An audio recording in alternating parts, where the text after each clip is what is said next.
யோவான் எழுதிய சுவிசேஷம், தேங்க்யூ, யோவான் எழுதிய சுவிசேஷம் 14ஆம் அதிகாரத்திலே அதனுடைய 27வது வசனத்தை இப்பொழுது வாசிக்க கேட்போம்.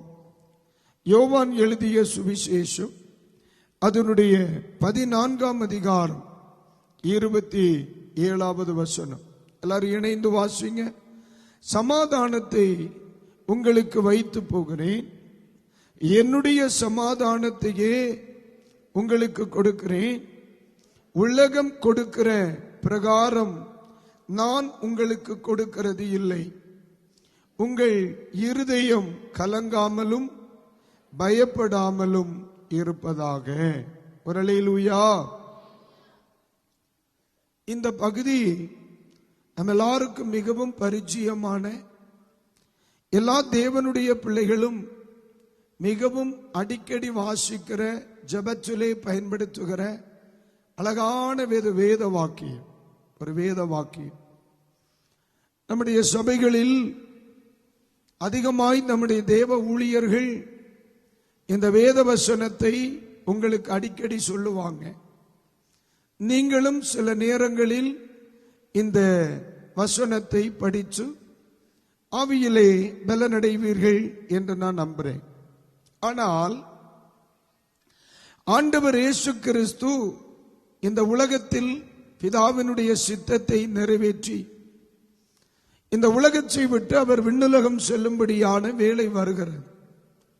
அப்ப இயேசு தம்முடைய ஜனங்களை பார்த்து அவர் மிக தெளிவாய் சொல்லுகிறார், ஆமென், உங்களுக்கு சமாதானத்தை வைத்து போகிறேன். அதற்கு காரணம் 14ஆம் அதிகாரத்தினுடைய முதல் வசனத்தை படிக்கும் பொழுது அங்கே சீஷர்களுடைய வாழ்க்கையில் கலக்கம் உண்டாயிருக்கிறது. அவர்கள் இருதயம் மிகவும் கலங்கி போன நிலையில் இருக்கிறதை, அவர்களுடைய விசுவாசம் கூட தடுமாறி போகும் நிலையில் அவர்கள் தள்ளப்பட்டிருக்கிறதை இயேசு கண்டார். இயேசுவை வேதாகமத்தில் கற்றுக்கொள்ளும் பொழுது இருதயங்களில் இருக்கிறவைகளை அவர் அறிகிறவராயிருந்தார்.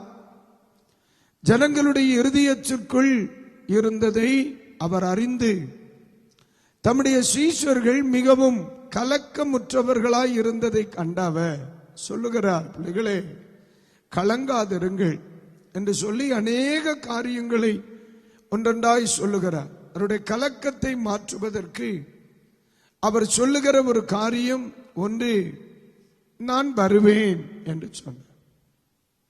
உங்களை சேர்க்கும்படி நான் வருவேன் அப்படின்னு சொன்னார்.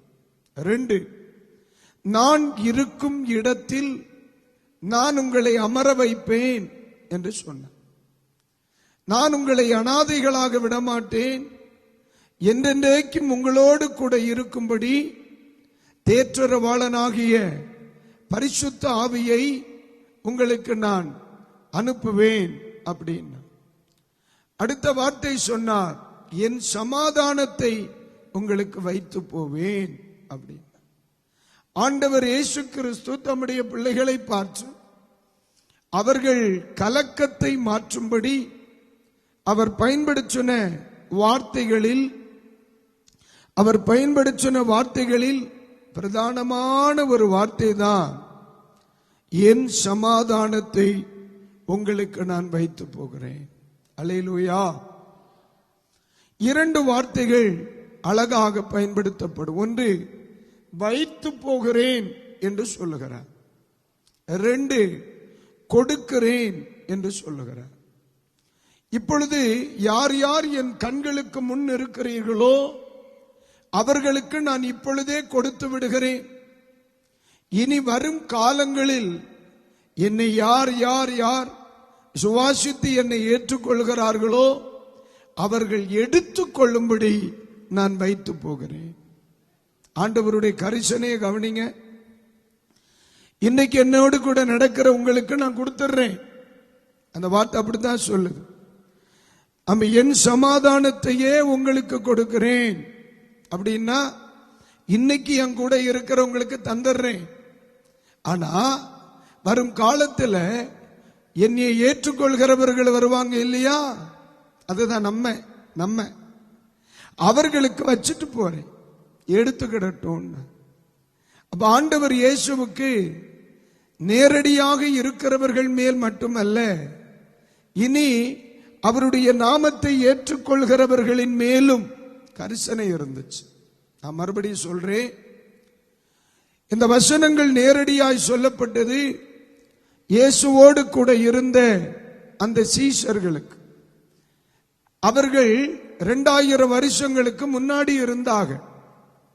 ஆனா இன்றைக்கு அவர்களுக்கு சொன்ன சமாதானத்தை, அவர்களுக்கு சொன்ன வேத வசனத்தை இன்னைக்கு நம்ம பிடிச்சு ஜெபம் பண்ண காரணம், ஆண்டவர் இயேசு அன்றைய தலைமுறைக்கு மட்டும் பேசவில்லை, தலைமுறைக்கும் இயேசு பேசினார். அல்லேலூயா. இந்த வார்த்தையை நான் சொல்லும் பொழுது ஒரு வசனத்தை எடுங்க. யோவான் சுவிசேஷம் 17ஆம் அதிகாரம். யோவான் சுவிசேஷம் 17ஆம் அதிகாரம் 20வது வசனத்தை ஆமென் ஒன்று வாசிங்க. நான் இவர்களுக்காக வேண்டிக் கொள்ளுகிறதும் அல்லாமல் இவர்களுடைய வார்த்தையினால், இந்த வார்த்தை கவனிக்கணும், இவர்களுடைய வார்த்தையினால் என்னை விசுவாசிக்கிறவர்களுக்காகவும் வேண்டிக் கொள்கிறேன். இவர்களுக்கு மட்டும் சமாதானத்தை கொடுக்கவில்லை, இவர்கள் சொல்ல அடுத்த தலைமுறை அல்லது அதற்கு அடுத்த தலைமுறை அல்லது 10வது தலைமுறை, நான் வருகிறது வரையிலும் என்னை விசுவாசிக்கிற எல்லா பிள்ளைகளுக்காக நான் ஜெபிக்கிறேன். அப்படின்னு என்ன அர்த்தம்? இந்த சமாதானத்தை இவங்களுக்கு நேரடியா கொடுத்துறேன், இனி இவர்களுடைய வார்த்தைகளின்படி விசுவாசிக்கிற பிள்ளைகள் எடுத்துக்கொள்ளும்படி நான் வச்சுட்டு போறேன் அப்படின்னு. அல்லேலூயா. இன்றைக்கு நம்முடைய செய்தியின் தலைப்பு தேவ சமாதானம் என்பதா. சொல்லுங்க அந்த வார்த்தையை, தேவ சமாதானம். ஒரு முறை கூட சொல்லுங்க, தேவ சமாதானம். இந்த இரவில் இந்த தேசத்தில் என்னுடைய வார்த்தைகளை கேட்கிற எல்லா தேவ பிள்ளைகளுக்கும் சொல்லுகிற ஒரு வார்த்தை, இந்த தேவ சமாதானம் வெளிப்பட வேண்டும் என்று இயேசு விரும்புகிறார். அல்லேலூயா. அப்ப நீங்க கேட்கலாம், பாஸ்டர் சமாதானம் அவ்வளவு முக்கியமா? ஆமா, ஆண்டவர் மிக தெளிவாய் சொன்னார். என்றைக்கும் இந்த பிரசங்கம் எல்லாம் கேட்க முடியாது. இந்த தேவ சமாதானத்தை குறித்த செய்திகள் எல்லா காலமும் கேட்க முடியாது. இந்த பூமியில சபை இருக்கிறது வரைக்கும் தான் சமாதானம் குறித்த பிரசங்கம் இருக்கும். தேவ ஜனங்கள் தேசத்தில் இருக்கிறது வரைதான் சமாதானத்தை குறித்த செய்தி, சமாதானம் என்ற வார்த்தை இந்த உலகத்தில் இருக்கும். என்றைக்கு இந்த தேசத்தை விட்டு, பூமியை விட்டு சபை எடுத்துக்கொள்ளப்படுமோ அந்த நிமிஷத்தில் இந்த பூமியில் இருந்து சமாதானம் எடுபட்டு போகும். அதுக்கு பிறகு நம்ம கைய காலை எல்லாம் போட்டு அடிச்சா கிடைக்காது. வெளிப்படுத்தின விசேஷம் 6ஆம் அதிகாரம் எடுங்க. வெளிப்படுத்தின விசேஷம் 6ஆம் அதிகாரம் எடுங்க. முதல் வசனத்தை ஒன்று வாசிக்க கேளுங்க. ஆட்டுக்குட்டியானவர் முத்திரைகளில் ஒன்றை உடைக்க கண்டேன். அப்பொழுது 4 ஜீவன்களில் ஒன்று என்னை நோக்கி, நீ வந்து பார் என்று இடிமுழக்கம் போன்ற சத்தமாய் சொல்ல கேட்டேன். 1ஆம் வசனம் சொல்லுகிறது, ஆட்டுக்குட்டியானவர் முத்திரைகளில் ஒன்றை உடைக்க கண்டேன் அப்படின்னு ஆரம்பிக்கும். அதுல 4வது வசனத்தில் நடக்கிற ஒரு சம்பவத்தை வேதத்தில் படிக்கும் பொழுது வாசிங்க. அப்பொழுது சிவப்பான வேறொரு குதிரை புறப்பட்டது. அதன் மேல் ஏறி இருந்தவனுக்கு பூமியில் உள்ள உள்ளவர்கள் ஒருவரை ஒருவர் கொலை செய்யத்தக்கதாக சமாதானத்தை பூமியில் இருந்து எடுத்து போடும்படியான அதிகாரம் கொடுக்கப்பட்டது. ஒரு அல்லேலூயா சொல்லுங்க. எப்படி? ஒரு நாள் வரும், இந்த பூமியில் இருந்து சமாதானம் எடுத்து போடுகிற ஒரு நாள் வரும். இன்னைக்கு இந்த ராத்திரியில் இந்த பரிசுத்தவான்கள், தேவ ஊழியர்கள், தெய்வ மக்கள் எல்லாரும் சேர்ந்து சமாதானத்தின் சுவிசேஷத்தை இந்த தேசத்தில் பிரசங்கிக்கிறார்கள் என்றால், இன்னும் அந்த காலம் வரவில்லை, அந்த நாள் வரவில்லை. ஒரு நாள் வரும். இன்றைக்கு நம்ம நேசிக்கிற அந்த சமாதானம், பிரசங்கிக்கிற அந்த சமாதானம், இது பூமியை விட்டு எடுபட்டு போகும். ஒரு தூதன் வருவானாம், அந்த தூதனுக்கு முழு அதிகாரம் கொடுக்கப்படுகிறது. என்ன அதிகாரம் கொடுக்கப்படுகிறது? பூமியில் இருக்கிற சமாதானத்தை எடுத்து போடுகிற அதிகாரம் கொடுக்கப்படுகிறது. இது நமக்கு கிருபையின் காலம், அற்புதமான நாட்கள். கர்த்தருக்கு ஸ்தோத்திரம். அருமையான சகோதரி தலைவர் உரையில் சொல்லும் பொழுது, நல்ல தருணம் இல்லைங்களா சிஸ்டர்? நல்ல தருணம். தேங்க்யூ. என்னைக்கு இத மாதிரி வாய்ப்பு கிடைக்க, நல்ல தருணங்கள். அன்னைக்கு எருசலேமை பார்த்து ஆண்டவர் சொன்னா, எருசலேமே, உனக்கு கிடைத்த இந்த நாளிலாகிலும் உன் சமாதானத்திற்கு ஏற்றவைகளை நீ அறிந்திருந்தால் நலமாயிருக்கும் என்று சொன்னார்.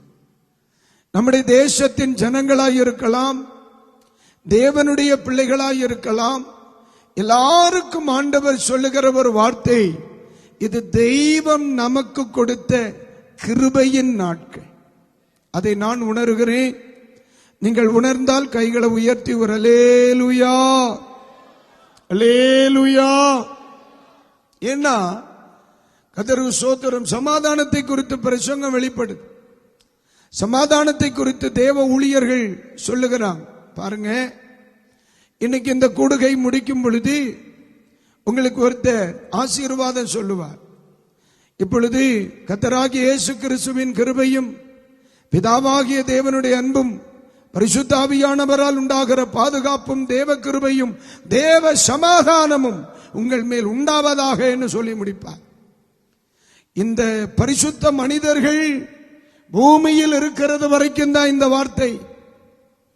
ஆவியில் நிரம்பி ஆராதிக்கிற தெய்வ மக்கள் பூமியில் இருக்கிறது வரைக்கும் தான் இந்த வார்த்தை. தேவனை துதிக்கிற ஒரு கூட்டம் தேசத்தில் இருக்கிறது வரைக்கும் தான் இந்த வார்த்தை இருக்கும். ஒரு நாள் வரும், அன்றைக்கு அழகா இந்த வார்த்தை சொல்லுகிறது, பூமியில் உள்ளவர்கள் ஒருவரை ஒருவர் கொலை செய்யத்தக்கதாக சமாதானத்தை பூமியில் இருந்து எடுத்து போடும்படியாக அவனுக்கு அதிகாரம் கொடுக்கப்பட்டுச்சு. இன்றைக்கு அந்த அதிகாரம் கொடுக்கப்படவில்லை. இன்றைக்கு ஒரு அதிகாரம் கொடுக்கப்பட்டிருக்கு. என்ன தெரியுமா? எங்களை போன்ற தேவ மனிதர்களுக்கு உங்களை ஆசீர்வதிக்கிற அதிகாரம். மெதுவா சொல்லுங்க, கேட்டுற போது கொஞ்சம் கூட மெதுவா சொல்லுங்களேன். எங்களுக்கு ஆண்டவர் அந்த அதிகாரத்தை தந்தார். ஆண்டவர் சொன்னார், நீங்கள் சமாதானம் என்று சொல்லுங்கள். இயேசு சொன்னார், நீங்கள் உலகமெங்கிலும் போங்க. என்ன, நீங்கள் ஒரு வீட்டுக்குள் பிரவேசிக்கும் பொழுது அவர்களுக்கு என்ன சொல்லணுமா? சமாதானம்னு சொல்லு. இந்த பூமியில தெய்வத்தால் அபிஷேகம் பண்ணப்பட்டு தெய்வத்தால் ஆக்கி வைக்கப்பட்டவனுடைய வாயில் கர்த்தர் வைத்திருக்கிறார் சமாதானம். அவர்கள் சொல்லுவார்கள், உங்களுக்கு சமாதானம் உண்டாவதாக. சமாதானம் பண்ணுகிறவர்கள் பாக்கியவான்கள். உங்க பக்கத்தில் இருக்கிறவங்களை பார்த்து, உங்களுக்கு தைரியம் இருந்தா ஒன்னு கைப்பிடிச்சு சொல்லுங்க, உங்களுக்கு சமாதானம் உண்டாகட்டும். அதை கொஞ்சம் சமாதானமா சொல்லுங்களேன். அல்லேலூயா, உங்களுக்கு சமாதானம் உண்டாவதாக. அல்லேலூயா.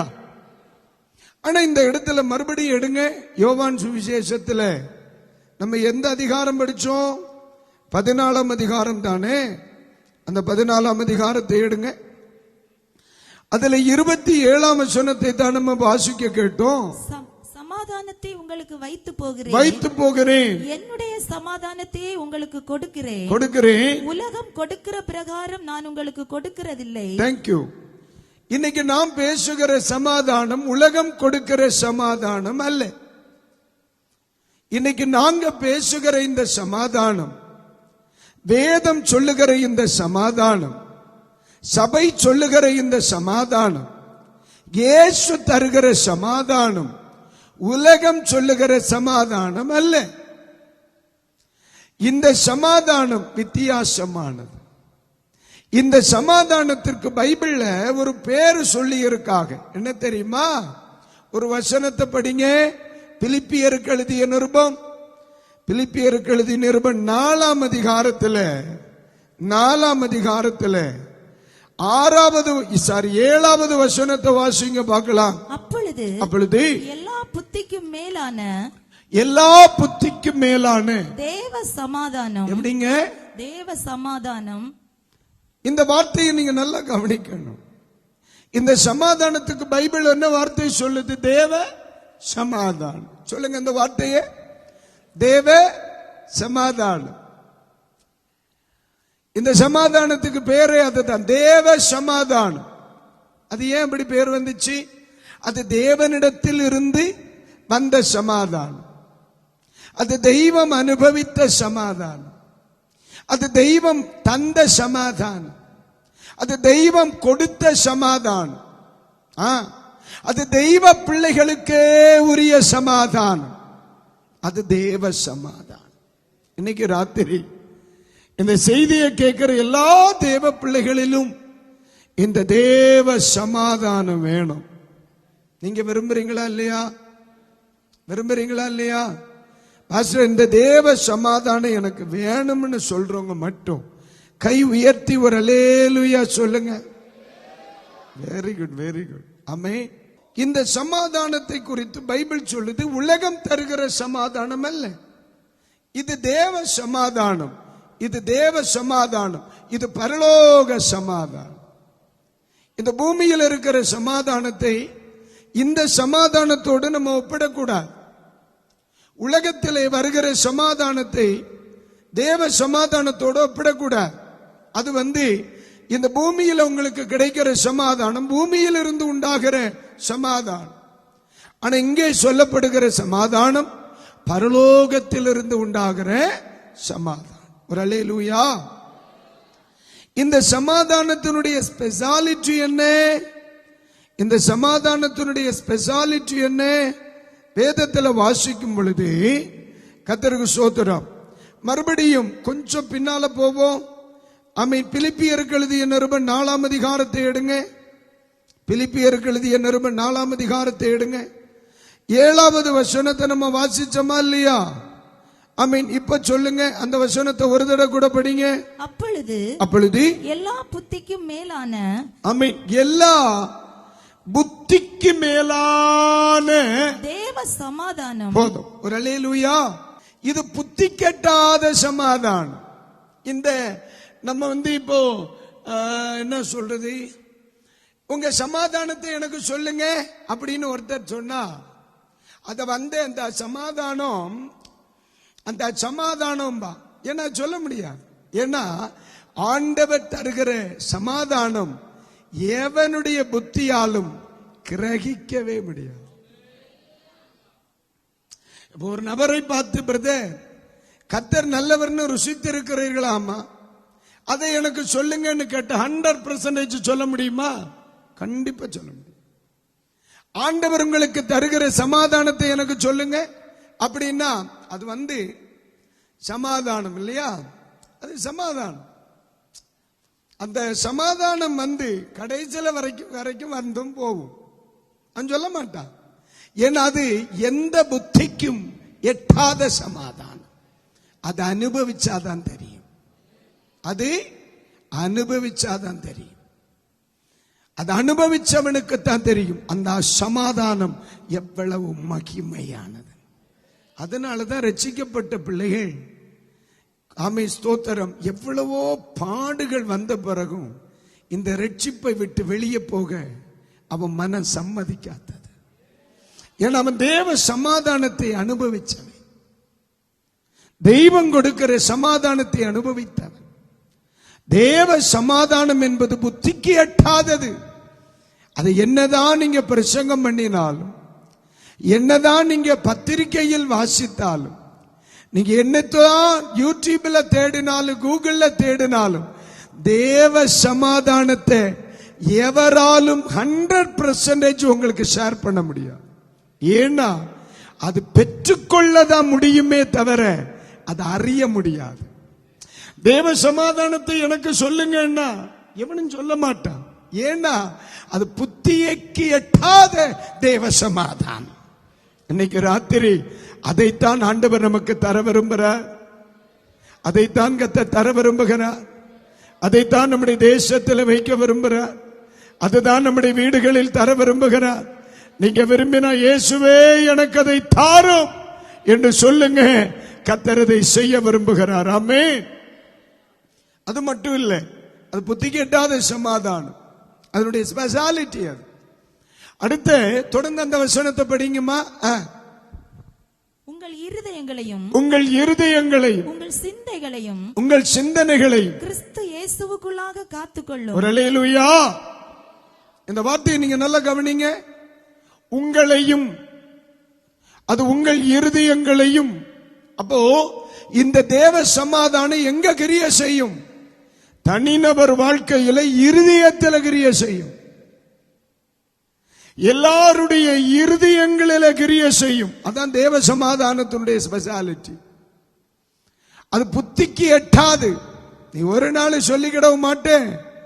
ஒருவர் பிரசங்கித்தா இந்த தேவ சமாதானத்தை அறகுறையா மனுஷலாக்கலாம், அனுபவிச்சா மட்டும்தான் தெரியும். அது புத்திக்கு எட்டாத சமாதானம். அடுத்து அது இருதயங்களை ஆளுகை செய்கிற சமாதானம். தேவ சமாதானம் எப்படிப்பட்டது? இருதயங்களை ஆளுகை செய்கிறது. இன்னொரு வார்த்தை சொல்லப்பட்டிருக்கிறது, அது என்ன செய்யுமா? சிந்தைகளை. சொல்லுங்க அந்த வார்த்தையே, சிந்தைகளை. மனுஷனுடைய பிரச்சனையே இங்க இருந்தா வரும். சாகணும்னு எண்ணம், இனி நான் சாகணும்னு நினைச்சிருக்கேன். அப்ப இந்த சிந்தை வருகிறது எங்க? சாவணுங்கிற எண்ணம், வாழக்கூடாது என்ற எண்ணம், இவனை விட்டு போகணுங்கிற எண்ணம், இவளை விட்டு போகணுங்கிற எண்ணம், இனி தெய்வம் வேண்டாங்கிற எண்ணம், இனி தோத்தர இந்த தேசத்துல வாழ மாட்டேங்கிற எண்ணம், இதெல்லாம் இங்க இருந்தா உண்டாகுது. அப்ப இந்த சமாதானம் ஒரு மனுஷனுக்குள்ள வந்தா இது முதல்ல எங்க போகும்? இருதயத்துக்குள்ள போயிடும். தன்னை சுற்றி எல்லாம் பிரச்சனையா இருந்தாலும் இவன் மட்டும் அப்படி அழகா ஜாலியா இருப்பான். அல்லேலூயா. தன்னை சுற்றி பயங்கர பிரச்சனையா இருக்கும். நான் ஒரு எக்ஸாம்பிள் சொல்லுது. இந்த சமாதானம் இயேசு கிட்டே இருந்துச்சு. என்னன்னு கேக்குறீங்களா? இயேசு ஒரு நாள் சீசர்களை பார்த்து சொன்னார், எல்லாரும் கிளம்புங்க, நம்ம அக்கறைக்கு போவோம், அக்கறைக்கு போவோம்னு சொல்லி கூட்டிட்டு போற. அப்ப இயேசு சொல்லுதார், நான் கொஞ்ச நேரம் பின்னால போய் படுத்துக்கட்டுமா அப்படின்னா. சரி. இயேசு கிறிஸ்து படகுல யாத்திரை செய்யறார். இயேசு சொன்னா நான் கொஞ்சம் தூங்க போறேன்னா, பின்னால போய் அவர் தூங்கிட்டார். பேதுரு தான் டிரைவர். அவர் ஏலேலங்கடி ஐலோசான் வண்டி போகுது. திடீர்னு பயங்கரமான காற்று. அவர் செய்ய வேண்டிய எல்லா காரியத்தையும் பார்த்தா தனக்கு அப்பியாசம் கொண்டு நிக்கல. இப்போ தேவ மனுஷனாகிய பேதுருக்கு தெரிஞ்சு போச்சு, இனி செத்து போவோம். அந்த பயம் வந்த உடனே பின்னால போய் இயேசுவை தட்டி எழுப்புற. எந்திரியும், நாங்க சாவறோம், உமக்கு கவலை இல்லையா? இது என்ன தூக்கம்? இவ்வளவு காத்தடிக்குது, இவ்வளவு கடல் கொந்தளிக்குது, நீ டென்ஷனே இல்லாம இருக்கிறீ, எங்களை பாரு, நாங்க எவ்வளவு பதட்டமா இருக்கிறோம். நீங்க நல்லா கவனிங்க. பேதுரு பார்த்து பயந்த அலைக்கு இயேசு பயப்படல. இந்த வார்த்தையை நீங்க நல்லா கவனிக்கணும். பேதுரு பார்த்து பயந்த காற்றுக்கு இயேசு பயப்படல. காரணம் என்ன? அவருடைய சிந்தையில் தேவ சமாதானம். அவருடைய சிந்தையில் தேவ சமாதானம். பேதுரு செத்து போவோம்னு சொல்லுகிற அந்த பிரச்சனை இயேசுக்கு சப்ப மேட்டரா தெரியுது. ஏன்? தேவ சமாதானம் இயேசுக்குள்ள இருக்கு. அதான் சொல்றேன், ஏன் சமாதானத்தை உனக்கு தாரேன். இப்ப தேவ சமாதானம் நமக்குள்ள இருந்தா சிந்தனை பதட்டப்படாது. தேவ சமாதானம் நமக்குள்ள இருந்தா இருதயம் பதட்டப்படாது. ஆமா, எந்த பிரச்சனை வந்தாலும் நம்ம ஊர்ல ஒரு வார்த்தை சொல்லுவாங்க, கல்லுள்ளி போல இருக்காங்க. அதற்கு என்ன காரணம்னா இருதயம் முழுவதும் தெய்வ சமாதானம். அப்ப இயேசு கிறிஸ்து பேதுரு கண்டு பயப்பட்ட பிரச்சனையை கண்டு இயேசு பயப்படல. இயேசு அதை சாதாரணமா பார்க்கிறார். ஆனா பேதுரு அதை அசாதாரணமா பார்க்கிறார். பேதுரு அதை சாதாரண பிரச்சனையா பார்க்கிறார். ஆமே, தோத்திரம். பேதுரு அதை அசாதாரணமான பிரச்சனையா பார்க்கிறார். இயேசு அதை சாதாரணமா பிரச்சனையா பார்க்கிறார். அதுக்கு என்ன காரணம்? புத்தி கெட்டாத தெய்வ சமாதானம் இயேசுக்குள்ள இருந்ததுனாலதான். புத்தி கெட்டாத தேவ சமாதானம் இருதயத்தில் இருந்ததுனாலதான். புத்தி கெட்டாத தேவ சமாதானம் சிந்தனைகளை ஆளுகை செய்ததுனாலதான். சகோதரி, சகோதரா, இந்த சமாதானத்தை அனுபவிச்ச பிள்ளைகள் உலகத்தில் என்ன பிரச்சனை வந்தாலும் ஆமீன், நான் சாகணும்னு முடிவெடுக்கவே மாட்டான். அவனுக்கு விவரம் உண்டு. தற்கொலை செய்யணும்னு அவன் இருதயத்தில் எண்ணம் வராது. அவனுக்கு விவரம் உண்டு. காரணம், அவனை சுற்றி 1000 பிரச்சனை இருந்தாலும் அவனுடைய சிந்தனை சமாதானமாயிருக்கும். அவனுடைய இருதயம் சமாதானமாயிருக்கும். ஏன் காரணம் என்ன? தேவ சமாதானம். கொஞ்ச வருஷங்கள் கழிச்சு ஆண்டவர் இயேசு கிறிஸ்துவினால் உண்டாகிற சமாதானம் யாருக்கு வந்துச்சு? பேதுருக்கு வந்துச்சு. டிரான்ஸ்பர் ஆயிருச்சு. இயேசு கொடுத்துட்டார்ல, இயேசு கொடுத்துட்டார். பைபிள் சொல்லுது, யோவான் 14ஆம் அதிகாரத்திலேயே என் சமாதானத்தை உங்களுக்கு என்ன செய்யறேன்? தாரேன்ட்டார். இதே பேதுரு அப்போஸ்தலர் நடவடிக்கைகளின் புத்தகம் 12ஆம் அதிகாரத்தில், இப்ப எடுக்க வேணாம், பேதுருவை அன்றைக்கு இருந்த பிரதானி, அன்றைக்கு இருந்த ராஜா, அந்த தேசாதிபதி என்ன செய்கிறார்? பிடிச்சு ஜெயில போடுற. இப்ப நாளைக்கு ஜட்ஜ்மெண்ட். நாளைக்கு காலையில ஒன்னி தூக்கு தண்டனை, இல்லைன்னா சிறை சேதம், ஒரு மரண தண்டனை. ஏன்னா நீங்க அந்த 12ஆம் அதிகாரத்தை படிக்கும்போ யாக்கோபு கொலை செய்யப்பட்டது யூதர்களுக்கு பிரியமாய் இருந்ததினால் பேதுரு ஏரோது பேதுருவையும் கொல்லும்படி பிடிக்கும்படி அவன் முயற்சித்தான் அப்படின்னு இருக்கு. அப்ப ஏரோதனுடைய லட்சியமே பேதுருவை வாழ வைக்கிறது இல்ல, அவன் அழிக்கிறது தான். அப்ப நாளைக்கு காலையில என்ன உண்டாகும்? ஜட்ஜ்மெண்ட், சாவதான். ஆனா பைபிள்ல நீங்க பாத்தீங்கன்னா வகுப்புக்கு 4 போர் சேவகர்கள், அப்படின்னா 16 பேர் இந்த பேதுருவை காவல் காக்கிறாங்க. ஆனா நாளைக்கு காலையில சாக போற மனுஷனை நீங்க பாத்தீங்கன்னா நம்ம ஆட்கள் நடு சர்ச்சில் இருந்து செய்யற அதே வேலையை அவங்க இருந்து செய்திருக்கான். என்ன செய்யுது? இந்த பக்கம் 2 பேர், அந்த பக்கம் 2 பேர். இந்த மனுஷனை பெப்பரப்பேன்னு பாக்குறான். அவனால தூங்க முடியாது, வேலை பேர். ஆனா நாளைக்கு காலையில சாக போற மனுஷன் படுத்து எப்படி சவுண்ட் வருது? கொரட்ட உறங்குறான். இப்ப நான் நினைக்கிறேன், இந்த போர் சேவகன் என்ன நினைச்சிருப்பான்? நீ எல்லாம் மனுஷனால நாளைக்கு காலையில 350 ரூபாய் குழுவுக்கு வைக்கணும்னாலே எனக்கு உறக்கம் வரல. நாளைக்கு காலையில பால்காரனுக்கு பைசா கொடுக்கணும்னா எனக்கு உறக்கம் வரல. நாளைக்கு பைக்குக்கு இஎம்ஐ கட்டணும்னா எனக்கு உறக்கம் வரலையே. நீ நாளைக்கு காலையில சாக போற, உன்னால மட்டும் எப்படிடா தூங்க முடியுதுன்னு கேட்டா பேதுரு சொல்லுவா, ஒரு காலத்துல நான் பயந்தேன், அன்னைக்கு எனக்கு விவரம் இல்லை. இன்னைக்கு விவரம் மட்டும் இல்ல, தெய்வ சமாதானமும் உண்டு. என்னை சுற்றிலும் கொந்தளிப்பு இருந்தாலும் எனக்குள் தேவ சமாதானம் இருப்பதினால், அல்லேலூயா, அல்லேலூயா, அதுதான் தேவ சமாதானம். சுத்தி பிரச்சனை இருக்கு, அவன் தூங்கிட்டே இருக்கா. இதுதான் இருதயத்தில் வெளிப்படுகிற சமாதானம், புத்தி கெட்டாத சமாதானம். அதை சொல்ல முடியாது, எழுத முடியாது, பேச முடியாது, அது அனுபவிக்க மட்டும்தான் முடியும்.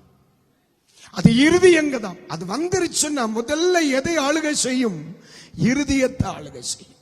இரண்டாவது சிந்தனைகளை ஆளுகை செய்யும். ஒரு வசனத்தை கூட படிங்க பார்ப்போம். ஒரு வசனத்தை கூட படிங்க. கொலோசியருக்கு எழுதிய நிருபம், கொலோசியருக்கு எழுதிய நிருபம் அதனுடைய 3ஆம் அதிகாரத்தை திருப்புங்க. கொலோசியருக்கு எழுதிய நிருபம் 3ஆம் அதிகாரத்தை திருப்புங்க. அதனுடைய 15ஆம் வசனத்தை ஒன்று படிங்க பார்ப்போம். தேவ சமாதானம், தேவ சமாதானம் உங்கள் இருதயங்களில் ஆளக்கடவது. ஆமென். உங்கள் இருதயங்களில் ஆளக்கடவது. அல்லேலூயா, அல்லேலூயா, அல்லேலூயா. கர்த்தருடைய பரிசுத்த நாமம் மகிமைப்படுவதாக, மகிமைப்படுவதாக. கர்த்தருக்கு ஸ்தோத்திரம். அப்ப இந்த சமாதானம் ஒரு மனிதனில் வரணும். இந்த தேவ சமாதானம் எல்லாருடைய வாழ்க்கையிலும் வரணும். இந்த கன்வென்ஷனுடைய நோக்கமே அதான். இந்த சமாதானம் வீட்டுல சமாதானம் தாரும், அது இரண்டாவது. முதல்ல என்னுடைய இருதயத்துல சமாதானம், என் இருதயத்துல சமாதானம். 2, என் புத்தியில சமாதானம் வரணும். இந்த 2லயும் வரும்போ வீட்டுல தானா வரும். இப்ப சிலர் நினைக்க, ஆண்டவரே இதை என்ன பெண்டாட்டி கூடும், அவன் அவளுக்கு கேப்பா, நீ முதல்ல உனக்கு கேளு. சில ஆட்கள் இது அவளுக்கு இருக்கட்டாப்பா, இது அவளுக்கு இருக்கட்டு, அவ சொல்லுவா இது அவனுக்கு இருக்கட்டும். இப்ப நம்ம என்ன, அவனுக்கோ அவளுக்கோ இன்னும் ராத்திரி சொல்லணும், தெய்வமே இந்த தேவ சமாதானம் யாருக்கு இருக்குதோ இல்லையோ எனக்கு வேணும். ஹலோ ஹலோ ஹலோ, எத்தனை பேரும் கூட எனக்கு வேணும் ஆண்டவரே. என் சிந்தையை அது ஆளணும், என் இருதயத்தை அது ஆளணும். அல்லேலூயா. இதுதான் தெய்வ சமாதானம். சொல்லுங்க, இதுதான் தேவ சமாதானம். எத்தனை பேர் அல்லேலூயா சொல்ல முடியும்? இது என் வீட்டுக்கு வேணும். இது தெய்வத்தை சாருகிற ஒருவனுக்குரியது. இது தெய்வம் கொடுக்கிறது, வேற எவனும் தரமாட்டான். ரெண்டாவது அதானே சொன்னேன், இதை எக்ஸ்பிளைன் பண்ண வரைக்கும் முடியாது. நான் இது மேலோட்டமா தான், அது எப்படி இருக்கும்னு எனக்கு சொல்ல தெரியாது. இது அனுபவிச்சேன், அனுபவிக்கிறேன், அதை சொல்ல எனக்கு வராது. இப்போ பாக்கெட்ல முட்டாய் என்ன இருந்துன்னா எடுத்து வாயில போடுங்க, கூட்டம் முடிச்ச பிறகு போடும்போது நீங்க கேளுங்க எப்படி இருக்குன்னு கேட்டா, லைட்டா புளிப்பு, லைட்டா இனிப்பு, அது ஒரு மாதிரி இருக்கு. அதுதான் அந்த கடைசியில சொன்னீங்க இல்லையா, அதுதான் ஒரு மாதிரி. 100% நம்மால சொல்ல முடியாது, ஏன்னா அதை அனுபவிச்சுதான் பார்க்கணும். அதே மாதிரிதான் இந்த கன்வென்ஷனுடைய ஏக நோக்கம், ஏக நோக்கம் எல்லாருடைய சிந்தனைகளிலும், எல்லாருடைய எண்ணங்களிலும், எல்லாருடைய இருதயத்திலும் இந்த தேவ சமாதானம் வரணும். விரும்புறீங்களா இல்லையா?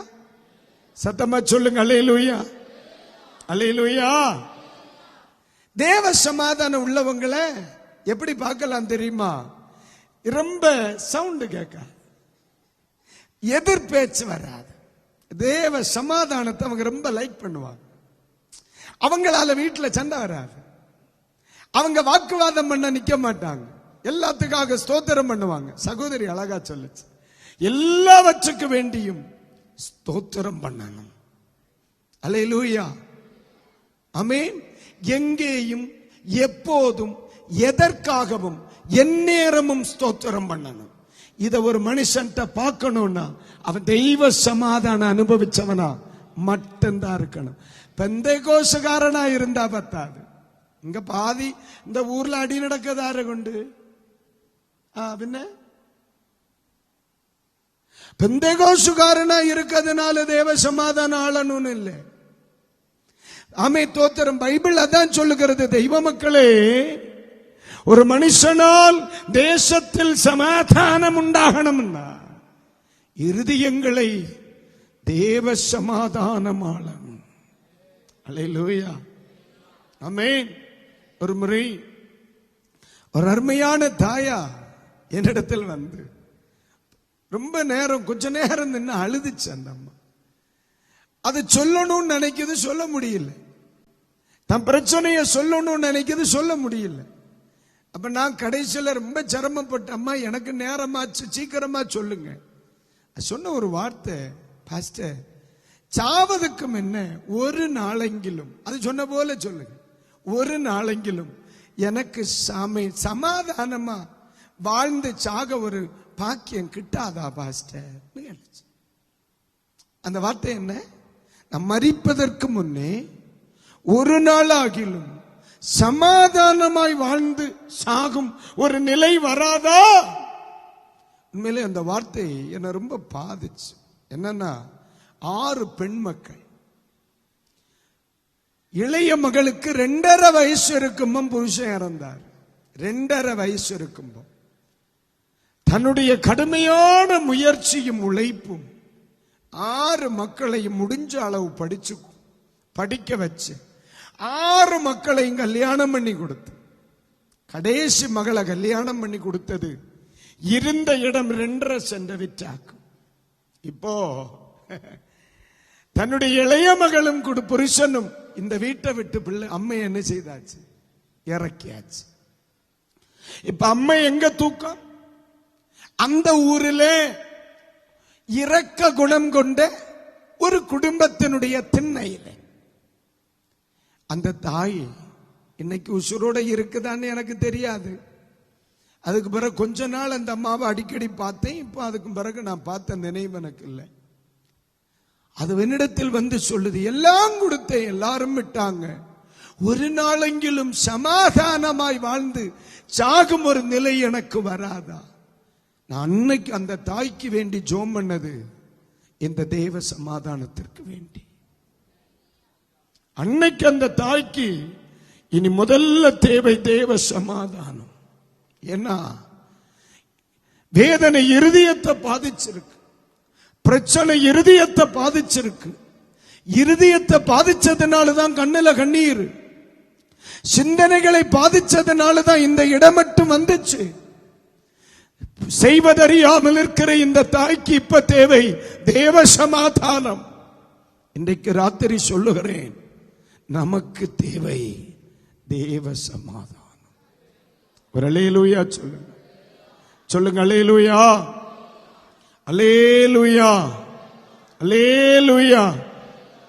இன்றைக்கு ராத்திரி இந்த இடத்தில் இருக்கிற ஒவ்வொரு தேவனுடைய பிள்ளைகளுக்கும் மிக தெளிவாய் சொல்லுகிற ஒரு காரியம், நீங்க ரட்சிக்கப்பட்டிருப்பீர்கள், இயேசுவை சொந்த ரட்சகராக ஏற்றுக்கொண்டிருப்பீர்கள், ஆவிக்குரிய சபையில் ஆராதிப்பீர்கள்.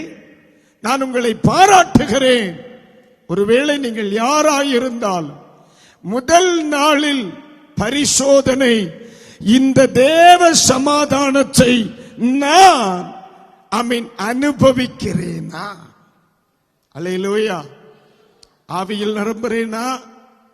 அந்நிய பாஷை பேசுகிறேனா? ஆவிக்குரிய சபைக்கு போகிறேனா? ஊழியம் செய்கிறேனா? இதெல்லாம் இரண்டாவது, இதெல்லாம் இரண்டாவது. போதகர்களுக்கு ரொம்ப பிடித்த சில குடும்பங்களில் காலையில ஒரு மேட்ச், மத்தியானம் ஒரு மேட்ச், சாயங்காலம் ஒரு மேட்ச், ராத்திரி கப்பு கைமாறுகிறது. മനസ്സിലാവില്ലയോ? ചണ്ടയെ ചെന്നൈ ஒரு அடியை நடத்திட்டாக்கம் காலையில வேலைக்கு போடுறது, நடையில இறங்கிட்டு சொல்லுமா மந்து பார்த்துக்கிடுதேன். இன்னும் அப்ப காலத்தை ஒரு மேட்ச் கழிஞ்சு இனி வந்து இன்னொரு மேட்ச். காலையில வருமா பிள்ளைய பள்ளிக்கூடத்திலிருந்து வரும், இப்ப மேட்சில் ஆளு கூடுது. இது பெரிய ரட்சிக்கப்பட்டேன் என்று சொல்லுகிற குடும்பங்களில் நடக்கிற சம்பவம். ஊழியத்தை தாங்குகிறேன், மிஷனரியை தாங்குகிறேன் என்று சொல்லுகிற குடும்பங்களில் நடக்கிற சம்பவம். தாங்கியதெல்லாம் இரண்டாவது, தாக்கப்படாம இருக்க காக்கும் வழி சொல்லு. இன்ன ராத்திரி நான் ஒரு கிறிஸ்தவன், நான் ஒரு படித்தவன், நான் ஒரு பட்டதாரி, நான் ஒரு ரட்சிக்கப்பட்டவன், இந்த தேவ சமாதானத்தை நான் அனுபவிக்கிறேனா? கைகளை உயர்த்துவர். அல்லேலூயா, அல்லேலூயா. தேவ சமாதானம் ஒரு மனிதனில் வெளிப்படுகிறது என்பதை எப்படி அடையாளம் காண முடியும்? அதுதான் இன்னைக்கு ராத்திரி.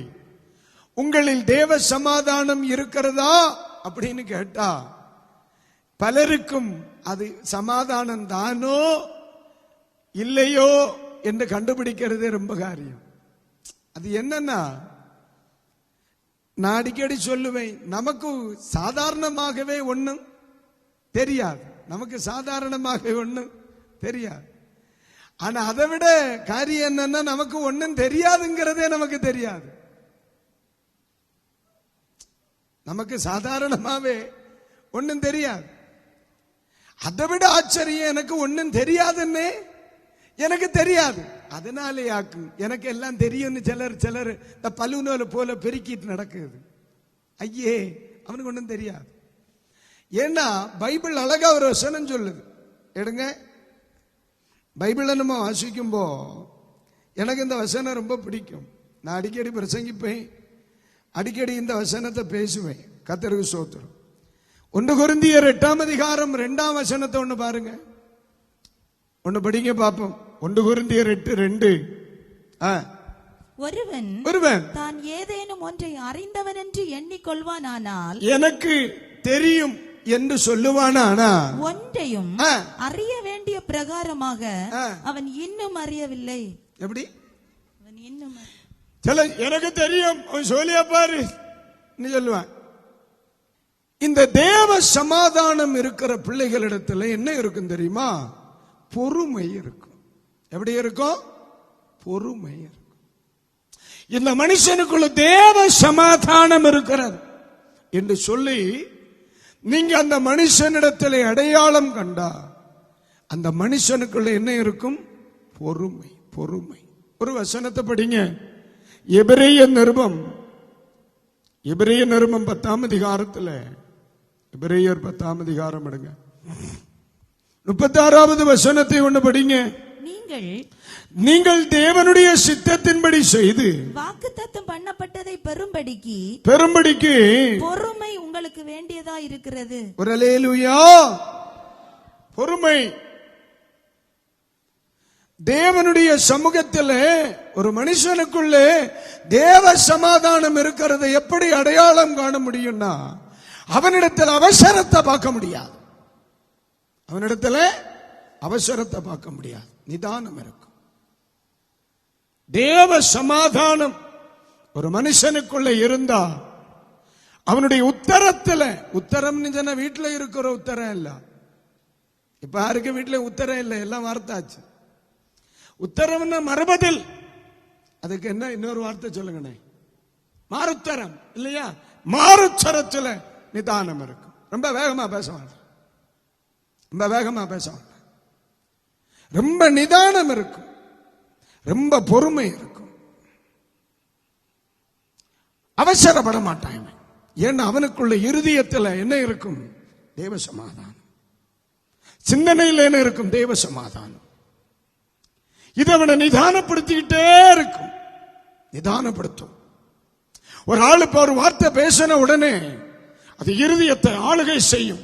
உடனே அதை நிதானப்படுத்தும். பொறுமையாரு, பொறுமையாரு. இருதயத்துக்குள்ள இருக்கிற தேவ சமாதானம் அவனை நிதானப்படுத்தும்.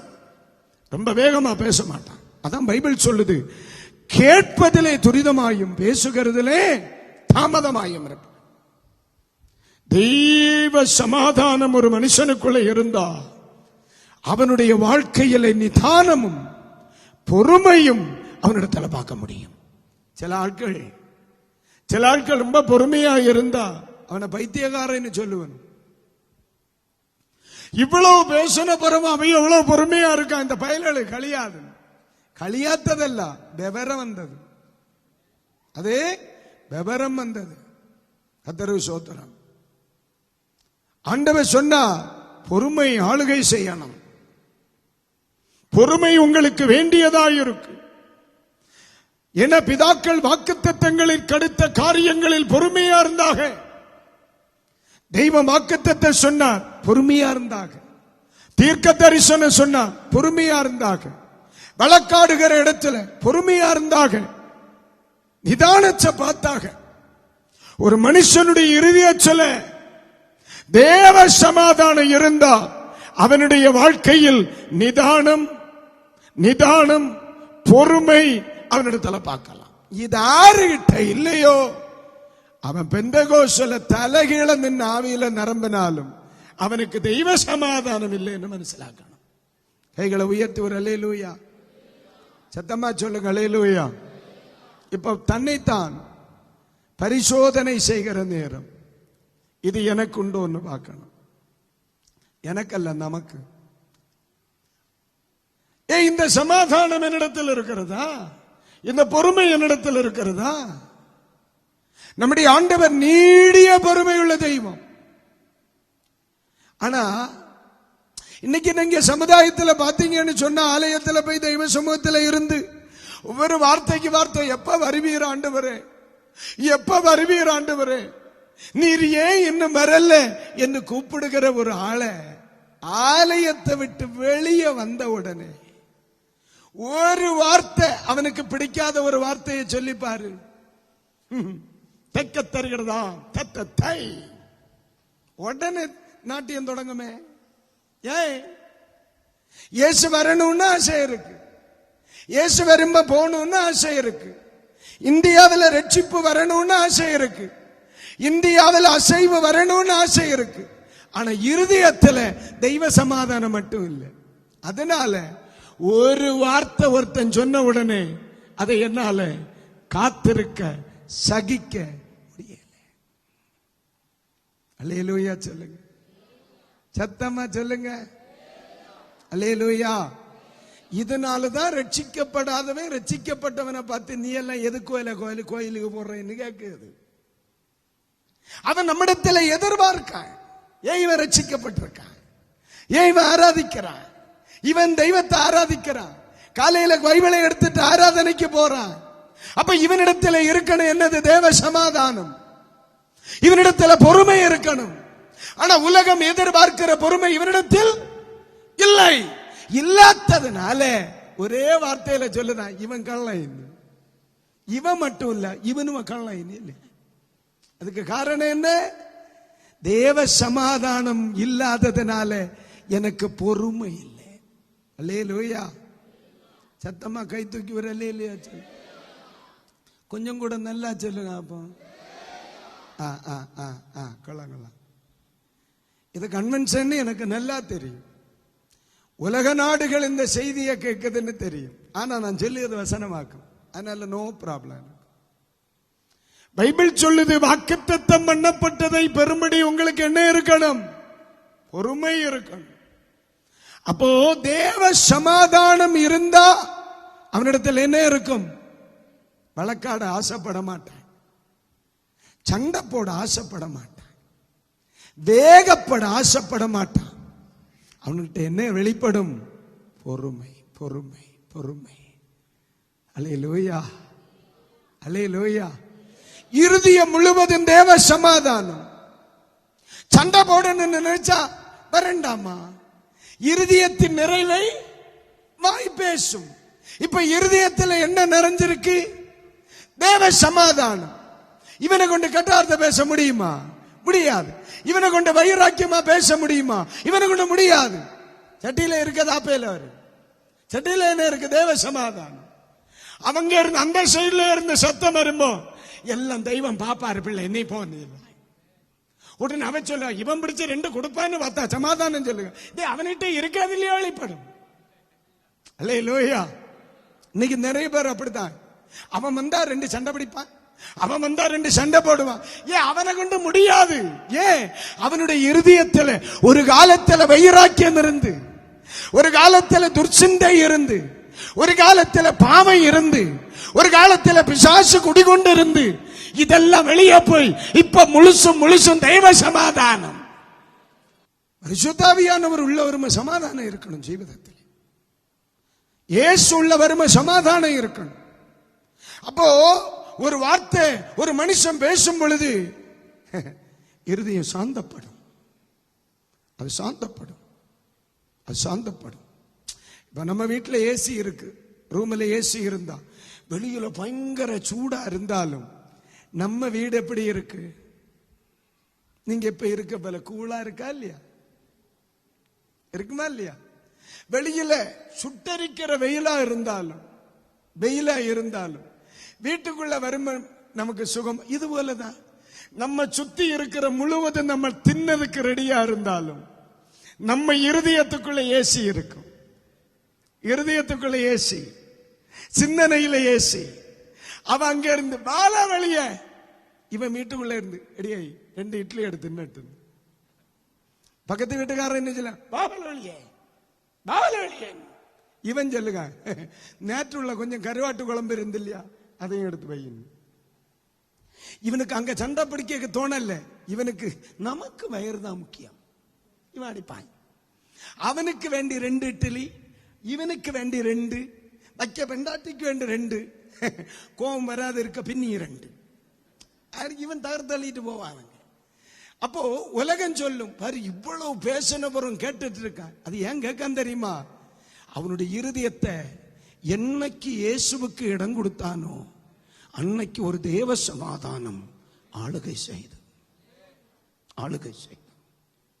என்னைக்கு ஜீவிதத்தில் தெய்வமே என்னுடைய ஜீவியம் உமக்கு தாரேன்னு சொன்னா இல்லையா, என்னுடைய வாழ்க்கையை உமக்கு தாரேன்னு சொன்னா இல்லையா, அன்னைக்கு இயேசு வந்தப்போ இந்த சமாதானம் வந்து, ரட்சிப்பு வந்தப்போ இந்த சமாதானம் வந்து, அபிஷேகம் வந்தப்போ இந்த சமாதானம் வந்து, இப்போ அவன் பாட்டு சிரிச்சுக்கிட்டே நடக்கான்.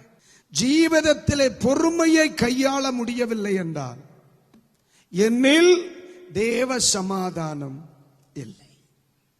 தேவ சமாதானமாய் இருக்கிற ஒருவனுக்கு சண்டை போட்டுட்டு ரா உறங்க முடியாது. சூரியன் அஸ்தமிக்கும் பொழுது அவனுடைய கோபம் என்ன செய்யும்? தனியும்.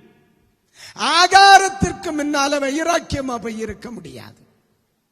படுக்கறைக்கு போவதற்கும் உள்ள சமாதானம் உண்டாகும். காரணம் என்ன? ஆளுகை செய்யது என்னது?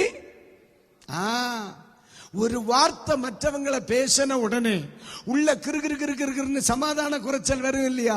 அது தேவ சமாதானம் உள்ள இருக்கனால அது இருக்க விடாது. நம்மளை இப்படி பேசிட்டனே, கோவப்பட்டுட்டனே, வருத்தப்படுத்திட்டனே, இப்படி சொல்லிக்கிட்டே இருக்கும். அதுதான் தேவ சமாதானம். அந்த மனுஷன்கிட்ட போய் சாரி பிரதர், உங்களை தெரியாம சொல்லிட்டு ஐ எம் வெரி சாரி, தன்னை தாழ்த்துகிறது வரைக்கும் அந்த தேவ சமாதானம் உன்னை விடாது. அதான் தேவ சமாதானம். இதை நம்ம வீடுகளில் தேவை என்பதை உணர்கிறவர்கள், நம்முடைய இருதயத்தில் தேவை என்பதை உணர்கிறவர்கள், இது நம்முடைய சிந்தனைகளில் தேவை என்று சொல்லி உணர்கிறவர்கள். நான் மறுபடியும் சொல்றேன், இதை சொல்லி புரிய வைக்க முடியாது. இது புத்திக்கு எட்டாத தேவ சமாதானம். கைகளை உயர்த்தி ஒரு அல்லேலூயா, அல்லேலூயா. என் அன்புக்குரியவர்களுக்கு சொல்றேன், ஒரு ஆராதனை, ஒரு ஆர்ப்பாட்டம், ஒரு கைத்தட்டுதல், இதெல்லாம் வெளியரங்கமான மாற்றம். உள்ளான மாற்றம் என்பது எந்த வீட்டுக்குள் கோபக்காரனாக, எந்த வீட்டுக்குள் நிதானம் இல்லாதவனாக, எந்த வீட்டுக்குள் அடங்காதவனாக பெயர் பெற்றோமோ அதே வீட்டுக்குள் ஒரு சாந்த சொரூபியாய் வாழ்வ வைப்பதுதான் தேவ சமாதானம். அல்லேலூயா. ஒரு எக்ஸாம்பிள் சொல்லி ஜெபம் பண்றேன். கதனேரனுடைய தேசத்தில் 6000 பிசாசுகளை தன்னகத்தை கொண்ட ஒருத்தன் இருந்தான். அவனுடைய குவாலிட்டி என்ன, அவனுடைய கேரக்டர் என்ன? ஒருவருக்கும் அடங்காதவனாய் இருந்தான். அப்படித்தானே? ஆனா ஒரு நாள் இயேசுவோடு சில நிமிஷங்கள் நேரம் செலவிட்டார். இயேசு கிறிஸ்துவினால் வருகிற தெய்வீக பிரசன்னத்தை ஒரு கணம் அனுபவித்தான். பைபிள் சொல்லுது, வஸ்திரம் தரித்து அவருடைய காலின் பாதத்தில் என்ன செய்திருந்தான்? அமர்ந்திருந்தான்.